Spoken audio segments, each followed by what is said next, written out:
जिस अयोध्या को लेकर बीजेपी ने 1989 से पूरे देश में सियासत की, उस अयोध्या में बीजेपी 50,000 वोट से लोकसभा चुनाव हार गई। बीजेपी सिर्फ अयोध्या नहीं हारी, मगर अयोध्या डिवीजन की सुल्तानपुर, बाराबंकी, अमेठी और अंबेडकर नगर जैसी सीट्स भी हार गई। आज हम अयोध्या आए हैं ये जानने कि ऐसा क्या हुआ कि बीजेपी को यहाँ हार का सामना करना पड़ा।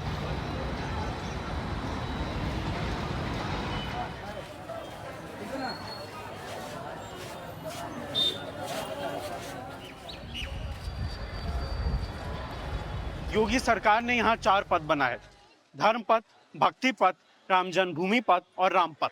इनमें सबसे लंबा राम पथ है जो 13 किलोमीटर है। इसको बनाने के लिए 2600 मकान और दुकान, 30 मंदिर, 9 मस्जिद और 6 मज़ारें तोड़ी गई। वहीं राम जन्मभूमि पथ और भक्ति पथ को बनाने के लिए 3600 मकान और दुकानें तोड़ी गई। दशरथ महल में से जब हमारा तोड़ा गया दुकान तो प्रशासन ने कहा कि आप लोग दुकान को खाली कर दें, हम कहीं और आपको व्यवस्था करके बैठा देंगे। हम लोग कहे कि जब तक व्यवस्था नहीं करेंगे हम नहीं तोड़ेंगे। यहाँ तक कि एडीएम साहब कहे कि हम बुलडोजर लेकर गिरा देंगे। हमने कहा कि जो औकात हो तो लेकर अभी गिरा करके देख लें और फिर आप देख लें कि हम एडीएम हैं और हम आम जनता। हम योगी जी से भी मिलने के लिए कहे तो कहे कि किसी से तुम नहीं मिल पाओगे। सरकार कह रही है कि वो दुकान के बदले दुकान दे रही है। कहीं भी नहीं मिली है। मेरे को 1,30,000 रुपया मिला, वो भी हमको ये कह के एडीएम ने दिया कि मैं अनुदान दे रहा हूँ, कि दुकान की मुआवजा नहीं, दुकान की मुआवजा मंदिर वाला ले लिया। हमने कहा हमने 35 बरस से यहाँ बैठा है, हमने इसकी किराया दे रहा हूँ 35 सालों से, पगड़ी भी दिया हूँ 40,000 रुपया 35 साल पहले, उसकी हमें क्या मिल रही है? मैं बनवाया भी हूँ, इसकी क्या मिल रही है? तो उन्होंने कहा कि हम इसके बारे में कुछ नहीं जानते हैं, हमको तोड़ना है। हनुमान जी भी है सामने, राम जी भी है सामने। कष्ट इतनी हो रही है कि क्या कहूँ, समझ लीजिए। 5-5 परिवार है हमारे। आज हमारे परिवार के ब्लड चढ़ रहा है। मैं इस तरह से धूप में बैठा, कोई सूचना नहीं।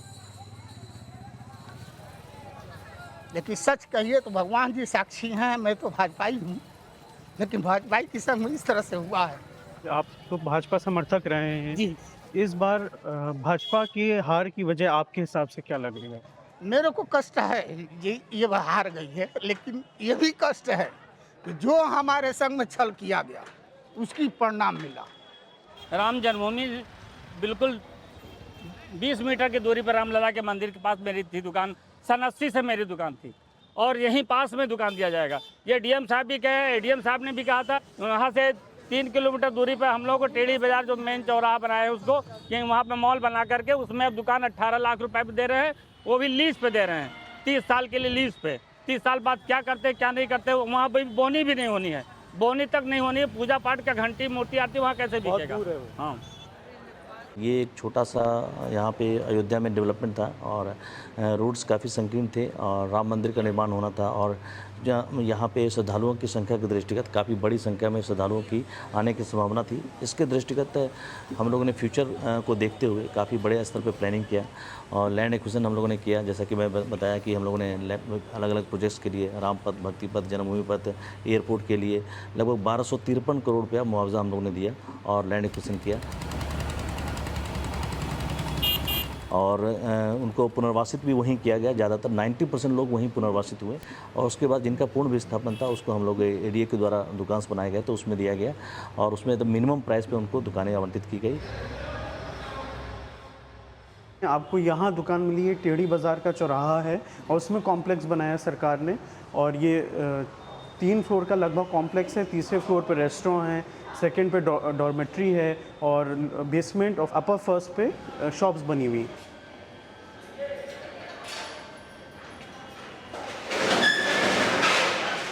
जिन लोग को दुकान मिल गई, कई लोग ताला लगा दिया, जैसे आप ताला सब लगा तो दिए वो लोग आए क्यों नहीं है यहाँ भी?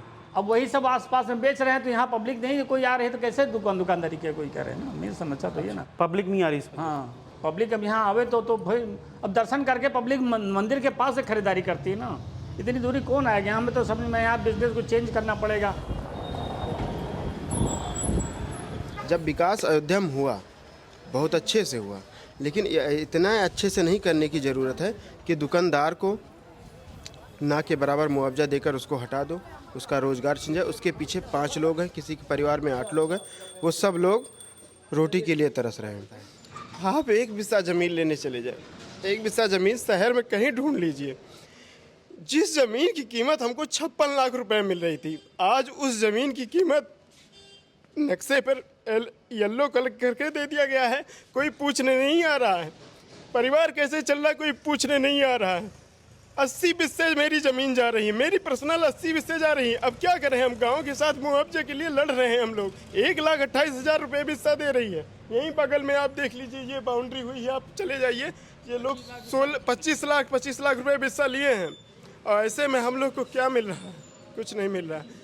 हम लोग की जो ज़मीनें ले रहे हैं ये विकास नहीं है, ये हम लोग को यहाँ से हम लोग का काट के एक रावण बनाया जा रहा है। वो रावण एक व्यापारपति होगा, उद्योगपति होगा, उसके एक सर के बजाय 10 सर उसको बना दिया जाएगा। और हमसे कहते हैं आप लोग अयोध्या में शर्म करनी चाहिए, आपको राम के नाम पे वोट नहीं दिए। राम के नाम पे वोट दे दें। राम ने हमसे ये कहा था, जब हमने उनके मंदिर पे माथा टेका तो उन्होंने हमारी पीठ थपथपा के कहा, बस बेटा तुमने बहुत अच्छा किया।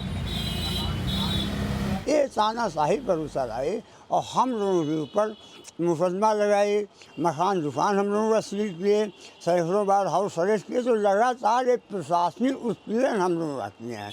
उस उत्पीड़न और अपने मकान दुकान जाने से गुस्से को हम लोग जो है इस बार भाजपा को हरा के जाहिर किए हैं।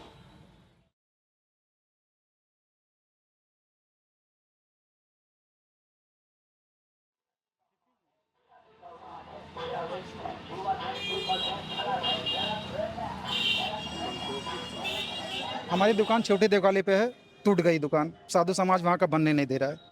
क्यों? क्योंकि कह रहा है हमको मोटा रकम चाहिए, 25 लाख 30 लाख रुपए, जो यहाँ मुआवजा में मिला मुझे 1 लाख रुपए। और इसी की वजह से मेरे पिताजी को हार्ट अटैक आया, माताजी को आया। पिताजी और माताजी को हार्ट अटैक आया? हाँ, इसी सदमे में हम उनकी तबीयत देखें कि चले उनको पैसा दें। हम कहाँ से पैसा देंगे? सरकार तो ये कह रही है कि दुकान जिनकी हटाई जाए उनको दुकान के बदले दुकान मिल रही है। सरकार दुकान के बदले दुकान दे रही है, लेकिन 1 लाख रुपए दुकान तोड़ने का दे रही, 25 लाख रुपए ले रही दुकान लेने का। तो जब चौड़ीकरण हुआ तो सरकार ने कहा था दुकान के बदले दुकान दुकान देंगे, मकान के बदले मकान देंगे। तो आपको मिला कुछ नहीं, ना मकान ना दुकान? कुछ नहीं मिला। तो मुआवजा मिला? मुआवजा मिला है 1,50,000, उससे क्या होगा? तो सरकार तो कह रही कि हम नई जगह दुकान भी दे रहे हैं, मकान भी दे रहे हैं। नहीं, कुछ नहीं, सब सरकार तो झूठ बोला, लॉलीपॉप दे दिए।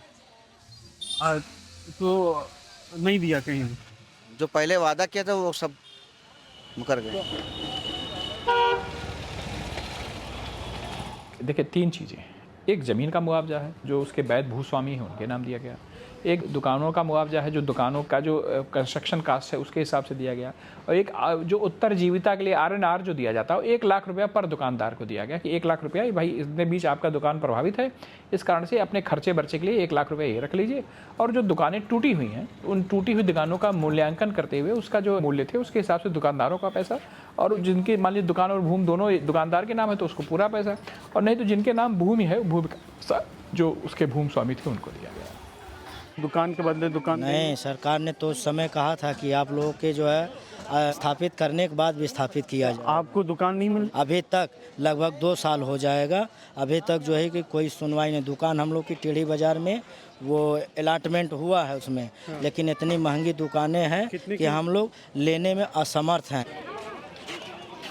अच्छा, कुछ शॉपकीपर्स ये कह रहे हैं कि पहले कहा गया था कि पहले स्थापन होगा फिर विस्थापन होगा, पर ऐसा हुआ नहीं। नहीं, सभी को दिया गया है, और सबको जो दुकानें बनने में जो समय लगता है, उस दुकान बनने का समय था, उसके बाद उनको आवंटित किया गया है। आवंटित करने के बाद जो जैसा कि मैंने बताया कि उनको इंस्टॉलमेंट की व्यवस्था भी कर दी गई है। उनको पहले से ही मतलब 1 साल पहले ही सबको आवंटित कर दिया गया है, और हम लोगों ने प्रेस विज्ञप्ति भी निकाली थी, और यहाँ ट्रांसपेरेंट तरीके से हॉल में जाके एक लॉटरी माध्यम से लोगों का आवंटन भी किया गया। नियम है कि आप किसी को उजाड़ने के पहले उसके बसाने की व्यवस्था करिए। आप किसी का घर तोड़ने से पहले उसका नया घर बना करके आप दीजिए। नीति ये कहती है, संविधान ये कहता है, पर यहाँ ऐसा नहीं हुआ। यहाँ तो उनका मकान भी तोड़ दिया गया और बदले में उनको मुआवजा भी नहीं दिया गया।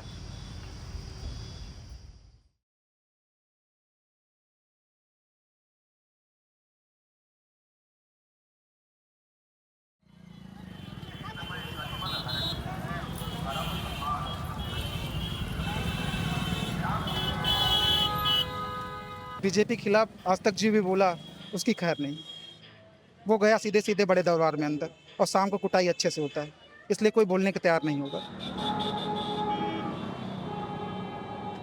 ये सुनना नहीं चाहे, लोगों से वार्ता नहीं करना चाहे, लोगों की जानकारी नहीं इन्होंने जुटा पाए, और जो पीड़ित जाते थे बात नहीं सुनते थे, टाल देते थे, नकार देते थे, लौटा देते थे, इनकार कर देते थे।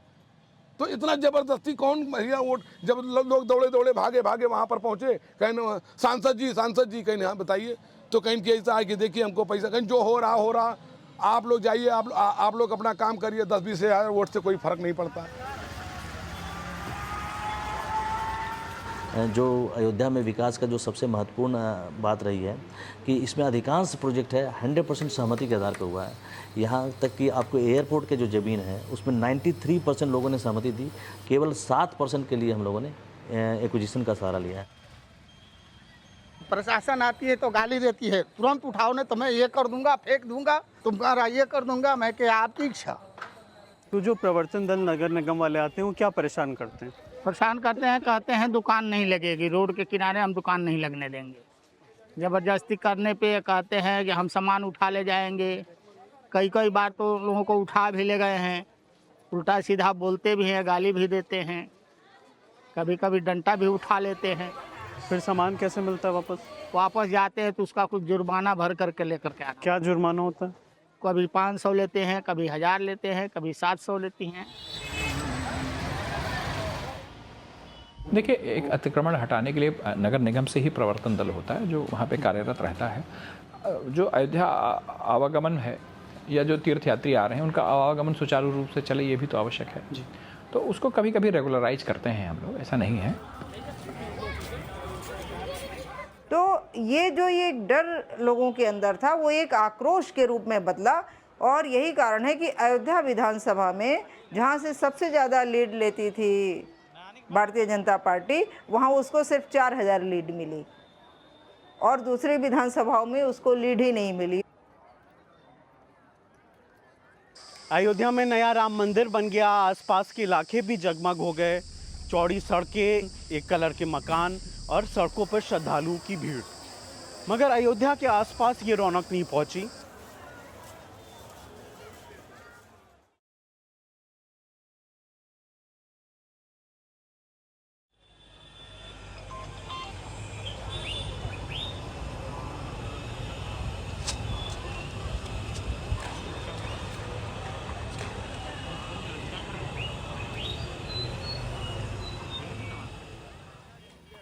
फैज़ाबाद लोकसभा कॉन्स्टिट्यूंसी में अयोध्या की 5 असेंबली सीट आती हैं। अयोध्या, बीकापुर, मिल्कीपुर, रुदौली और दरियाबाद।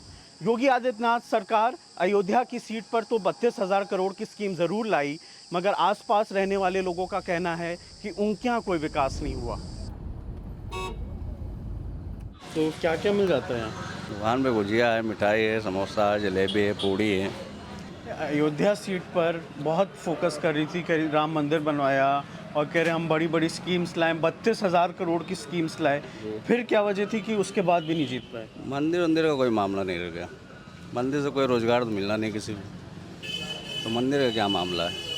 आदमी को जो रोज़गार, जो परेशानी है वो परेशानी दूर होना चाहिए। ये सब चाहिए, काम धंधा चाहिए, बाकी न मंदिर न मस्जिद। यहाँ पे नाराजगी पीएम मोदी, सीएम योगी से भी है या लल्लू सिंह से? काम नज़र नहीं आया तो जनता नाराज रहेगी ना।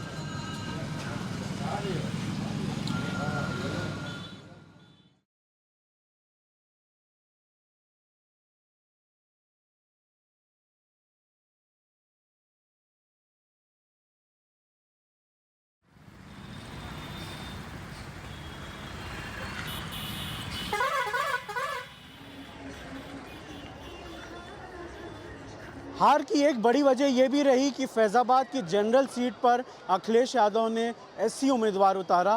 अवधेश प्रसाद समाजवादी पार्टी के 9 बार के एमएलए हैं, 6 बार के मंत्री हैं और समाजवादी पार्टी के फाउंडिंग मेंबर भी रहे हैं। वो ज़मीन से जुड़े नेता माने जाते हैं। आज़ादी के 77 साल के लंबे अवधि में इस तरह सामान्य सीट पर कोई रिजर्व कैंडिडेट चुनाव में उतारा नहीं गया। अखिलेश यादव का पिछड़ा दलित अल्पसंख्यक फॉर्मूला यानी पीडीए भी इस चुनाव में काफ़ी कामयाब रहा। अखिलेश यादव ने इस चुनाव में एक नई तरह की सोशल इंजीनियरिंग की। समाजवादी पार्टी यूपी की 80 में से 62 सीट्स पर चुनाव लड़ रही थी, जिसमें उसने सिर्फ 5 यादव और 4 मुस्लिम को टिकट दिया। समाजवादी पार्टी का जोर नॉन यादव ओबीसी और दलित्स पर रहा, जिनको उन्होंने 25 और 15 टिकट दिए। बाबा साहब भीमराव अम्बेडकर का संविधान बदलने की बात कही जा रही थी। इसके लिए कई कई नियम बदलने होंगे, संविधान में संशोधन करना होगा और बहुत सारे काम करने। सरकार तो 272 में भी बन जाती है, लेकिन 272 की सरकार संविधान में संशोधन नहीं कर सकती। उसके लिए 2/3 बहुमत से अधिक सीट चाहिए या नया संविधान बनाना।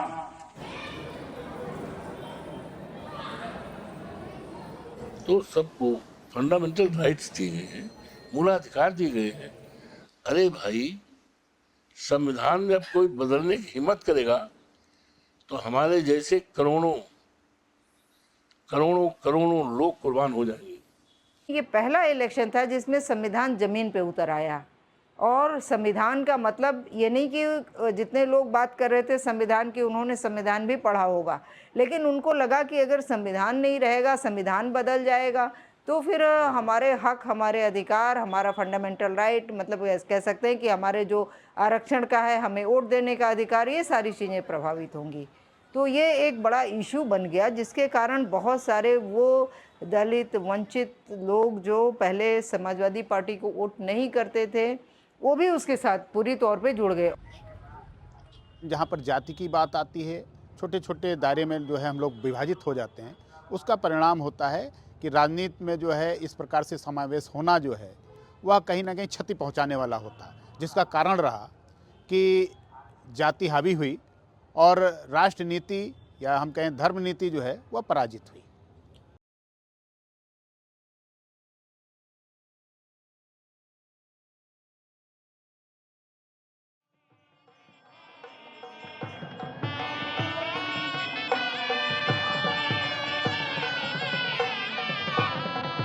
मर्यादा पुरुषोत्तम भगवान श्री राम के नाम पे पूरे हिंदुस्तान में बीजेपी आज तक राजनीति किया। राम के नाम पे इस बार भी ये लोग चाहते थे कि बेड़ा पार हो जाए और मर्यादा पुरुषोत्तम भगवान श्री राम के अधूरे मंदिर का निर्माण करके, और बीजेपी चाहती थी कि पुनः मैं प्रचंड बहुमत में आ जाऊंगा, लेकिन मर्यादा पुरुषोत्तम भगवान ने बता दिया और दिखा दिया कि देखो राम सबके हैं, रोम रोम में है। इस चुनाव को जीतने के लिए दुनिया की सारी ताकत भारतीय जनता पार्टी ने लगा दी और देश और दुनिया को यहाँ तक मैसेज दिया कि हमने मंदिर बनवाया है। तो मंदिर इन्होंने नहीं बनवाया, मंदिर तो भाई सुप्रीम कोर्ट के आदेश से, माननीय उच्चतम न्यायालय के आदेश से बना है।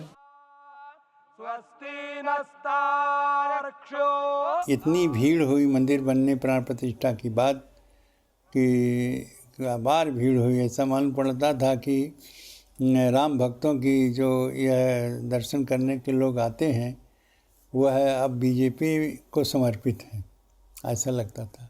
लेकिन वो बीजेपी को नहीं समर्पित थे भगवान राम के प्रति। उससे बड़ी बात बोल गए ये लोग कि भगवान राम को हम लाए हैं, तो राम के लाने वाले ये लोग नहीं हैं। राम तो बहुत पहले आए हैं, रामायण में राम की चर्चा है। बीजेपी के राम जो हैं वो पॉलिटिकल राम हैं, कि जो कहते हैं भय बिन होय न प्रीति।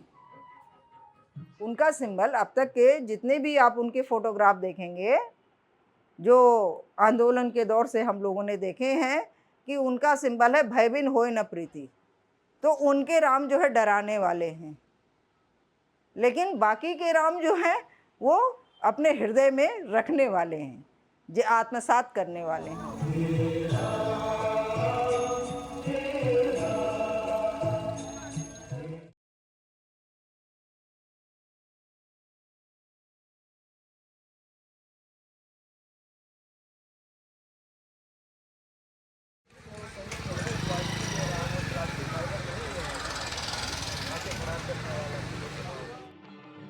अयोध्या में राम मंदिर बन रहा है, उस राम मंदिर में दुनिया भर की सेलिब्रिटी आ रहे हैं, हर जगत के लोग आ रहे हैं, और अयोध्या वासियों के लिए प्रवेश निषेध, अयोध्या वासियों को आमंत्रित नहीं किया जा रहा है, अयोध्या वालों के लिए बैरिकेडिंग कर दिया जा रहा है। ये दूसरा कारण है। हर तीसरे दिन कोई कोई वीवीआईपी आ रहा है, और उस वीवीआईपी आने से हमारी गलियों को बैरिकेड किया जाता, इस रोड को बैरिकेडिंग कर दी जाती है, और पुलिस के द्वारा अत्याचार किया जाता है। और एक सबसे बड़ा कारण है अयोध्या वासियों के लिए कि अयोध्या वासी, हम संत महात्मा अयोध्या के लोग जब बाहर से आते हैं तो हमको अयोध्या में आज की डेट में प्रवेश नहीं मिलता है। हम 4 चक्का गाड़ी से अपने आश्रम नहीं आ सकते, हमको येलो जोन का पास दिखाना पड़ता है, इसका पास बनाना पड़ता है। ये भी एक सबसे बड़ी समस्या है। क्या जो अयोध्या के लोग मतदान करके 10 सालों तक इस मजबूत सरकार का निर्माण किया था, क्या उनके निर्वाचन कार्ड का कोई वैल्यू नहीं है? क्या उनके आधार कार्ड की कोई वैल्यू नहीं है? उनको उनका निर्वाचन कार्ड और आधार कार्ड देखकर उनके आश्रम में जाने नहीं देना चाहिए? जब निर्वाचन कार्ड उनका उनके आश्रम में नहीं ला सकता, तो उस निर्वाचन कार्ड के द्वारा संसद में जाने से तो अयोध्यावासी रोक ही सकते हैं। इसलिए अयोध्या वासियों ने उंगली का प्रयोग किया है, और ये हनुमान भक्त हैं। जब इनके मान सम्मान स्वाभिमान की बात आएगी तो मुष्टिका का भी प्रयोग करेंगे। इसलिए जो अयोध्या के तथा कथित विक्रमादित्य बनना चाह रहे हैं वो ध्यान रखें, हनुमान भक्तों ने उंगली केवल दिखाई है, पूरे देश को मिर्ची लगी है। और जिस दिन मुष्टिका उठाएंगे उस दिन यहाँ जो तथाकथित विक्रमादित्य बन रहे हैं उनको भागने का रास्ता नहीं मिलेगा। ये भी सबसे बड़ा कारण है।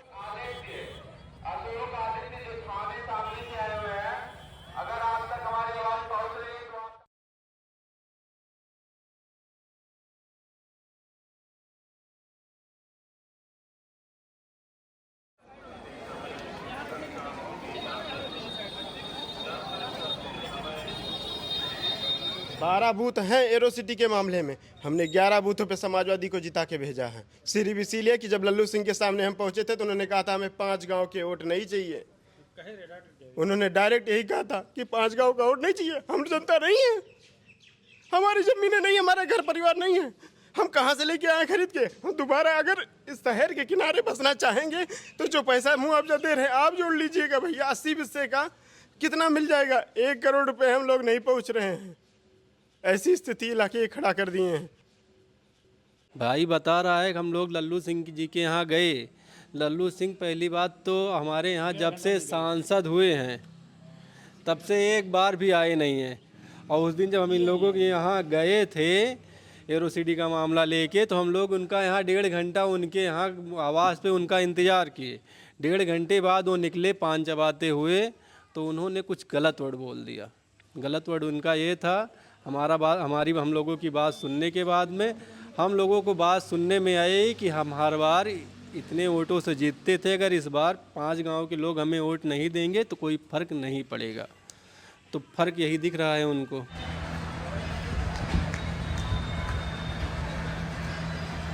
अयोध्या के लोगों का और हमारे विचार परिवार और भारतीय जनता पार्टी का जो एक रिश्ता है वो बहुत मजबूत है, आज भी मजबूत है और आगे भी रहेगा। कहीं ना कहीं उसमें कैंडिडेट एक माध्यम जरूर होता है, एक प्रतीक जरूर होता है, एक उसका एक सिंबॉलिज्म होता है उसका, लेकिन कैंडिडेट से ऊपर उठकर हर समय अयोध्या के लोगों ने भारतीय जनता पार्टी का साथ दिया।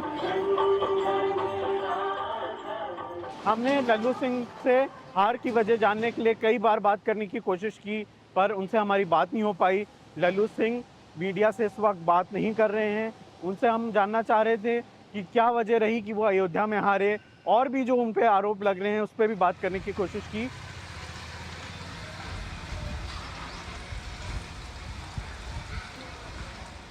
फैजाबाद में बीजेपी की हार को लेकर लोग सोशल मीडिया पर अयोध्या के लोगों पर तीखे हमले कर रहे हैं, पर अयोध्या वैसी नहीं है जैसा आपको सोशल मीडिया पर दिखाया गया। यहाँ आज भी कई ऐसे मंदिर हैं जिनके फूल मुसलमानों के खेतों से जाते हैं। यहाँ आज भी कई मुस्लिम्स ऐसे हैं जो खड़ाऊ बनाते हैं। तो ये अयोध्या में जो मंदिरों में फूल चढ़ते हैं आपके, तो वो लोग तो हिंदू होते हैं जो चढ़ाते हैं, उनकी आस्था होती है। आप इसकी खेती करते हैं तो आपको कैसा लगता है? हमको ये लगता है कि हमारा फूल जो है कहीं न कहीं अच्छी जगह जा रहा है, चाहे मज़ार पे जाए, मस्जिद में जाए, मंदिर में जाए। तो आपके जो फूल हैं वो अयोध्या के कौन कौन से मंदिर में जाते हैं? लगभग सैकड़ों मंदिर में जाते हैं। अच्छा, जैसे कुछ के नाम बताइए। जैसे लक्ष्मण किला है जी, सतगुरु सदन है और विभूति भवन है, हनुमत निवास है, ऐसे ऐसे मंदिर हैं। ये कोई सोच भी नहीं सकता कि जो अयोध्या में मंदिरों में फूल चढ़ रहे हैं वो अनीस जी के खेत से आ रहे हैं। ना वो भी हमारे लिए ये नहीं सोचते कि जो है कि मुस्लिम है, ना हम ही सोचते हैं कि हम मुस्लिम हैं।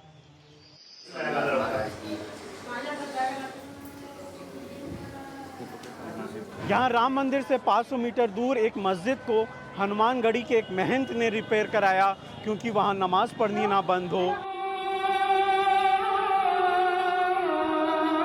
जहाँ बाबरी मस्जिद का केस लड़ने वाले हाशिम अंसारी के बेटे इकबाल अंसारी भी भगवान राम में आस्था रखते हैं। देखिए, अयोध्या में सौहार्द और हिंदू मुसलमानों के ताल्लुकात जो है पहले भी अच्छे रहे, आज भी अच्छे हैं।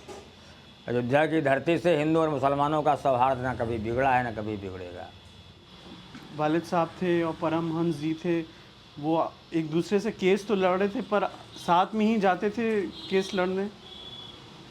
देखिए, जब भी तारीख पड़ती थी तो हमारे वालिद साहब रहे और महान परमहंस जी रहे, ये लोग एक साथ जाया करते थे। अदालत तक ये लोग साथ जाते थे, चाय पानी नाश्ता भी इन लोगों का साथ में हुआ करता था। और कोर्ट कचहरी जब ये लोग पहुंचते थे तो कभी कोई बिगाड़ नहीं रहा, कोई मतभेद नहीं रहा। इसलिए हिंदू और मुसलमान साधु संत जो है में कोई बिगाड़ नहीं था यहाँ अयोध्या में। वो महान ज्ञानदास के नाम से जमीन पर, उसी जमीन पर मस्जिद बनी है। कभी किसी जमाने में मुसलमानों की थी वो, लेकिन उन्होंने बेच दिया, लिख दिया, तो मालिक उसके आज की डेट में महान ज्ञानदास जी हैं। हमारी महान ज्ञानदास जी की दोस्ती बहुत पुरानी है, बचपन के हम लोग साथी हैं। वो कुश्ती लड़ते थे, हम वॉलीबॉल के खिलाड़ी थे नेशनल लेवल के, तो दोस्ती चली आ रही थी। मस्जिद का नाम शाह आलम है और वहाँ का खासियत ये है कि चारों तरफ मठ और मंदिर है, बीच में मस्जिद। इधर अजान होती है, उधर घंटा घड़ियाल कीर्तन होता है। लेकिन हिंदू मुस्लिम एकता इतनी अच्छी रही है, हम कभी आपस में कोई भेदभाव नहीं रहा।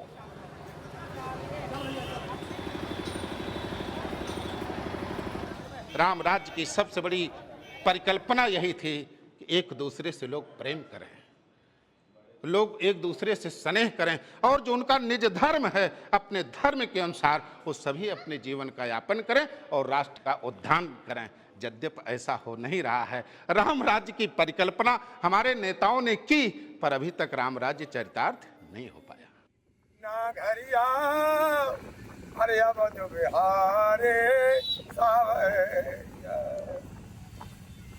सारी अयोध्या सरजू जी के तीरे तीरे और जहाँ मेरा जय सिया रघुवीर, चलो अपनी नागरिया आवाज बिहारे सावरिया।